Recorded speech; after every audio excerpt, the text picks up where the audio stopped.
Free தான்ப்பா. எனக்கு ஒரு ஹெல்ப் பண்ணனே. என்ன ஹெல்ப்பு? பைக் ஓட்ட சொல்லி தரணும். ஃப்ரீ தானே நீங்க? பைக் ஓட்ட சொல்லி தரீங்களா இல்லையா? ஓ அப்படியா, ஓட்ட கற்றுறேன். சரிப்பா பண்ணிக்கலாம், நீ ஃப்ரீ தான். இதுதான் சாவி. இப்படி கேட்ட இப்படி திருப்பினா தான் ஆனாகும். ஹேண்டில் பிடிங்க, ஹேண்டில் பிடிச்சி பிரேக்கு முடிங்க. பிரேக் பூரா சம்டி. இதுக்கு பேர் தான் கீரு. இதில் மொத்தம் 4 கீர் இருக்கும். நம்ம எந்த அளவுக்கு ஸ்பீடு போகிறோமோ அதுக்கேற்ற மாதிரி கீர் போடணும். இந்த வண்டிக்கு பின்னாடி தான் கீர் போடணும். இதுதான் கிளச்சா. இது பிடிச்சி தான் கீர் போடணும். கீர் போட்டதுக்கப்புறம் லேசாக ஒன்று அப்படியே அப்படியே கிளச்சை சைஸாக விடுங்க. அப்படியே ரேஸ் கொஞ்சம் கொடுங்க. நான் போறேண்ணே, நான் போறேன், எனக்கு வேணாம், நான் போறேண்ணே. நான் சொன்ன மாதிரி போங்க பார்க்கலாம். போங்க அப்படி போங்க.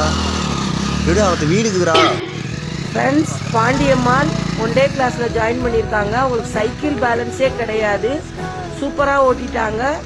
வாழ்த்துக்கள். The next day. என்ன நம்ம வண்டி சவுண்டு மாதிரி இது? நம்ம வண்டி யார் எடுத்துகிட்டு போகிறா? இவங்க இவ்வளோ வேகமாக போயிட்டு இருக்கிறான். நம்ம போயிட்டு எடுத்துக்கிட்டு ஐயோ சார் வடகரியாலும் தொடகரியாலும் போலாகுது. என்ன அம்மா, அவன் எதுக்கு வண்டி எடுத்துகிட்டு போகிறான்? கொல்லிமலை போகிறதுக்கு வண்டி கேட்டான்டா. கொல்லிமலையா? நான் தான் சாவி எடுத்து கொடுத்தேன். நேத்தமாக அவனுக்கு ஓட்டி பழகி விட்டேன். அவன் என் வண்டி வேறு எடுத்துகிட்டு போய்க்கிறான். பெட்ரோல் வேற ஃபில் பண்ணி வச்சுருந்தேன் டேங்க் ஃபுல்லாக. வண்டியும் போச்சு, பெட்ரோலும் போச்சா. இப்ப வருமோ எப்ப வருமோ खत्म.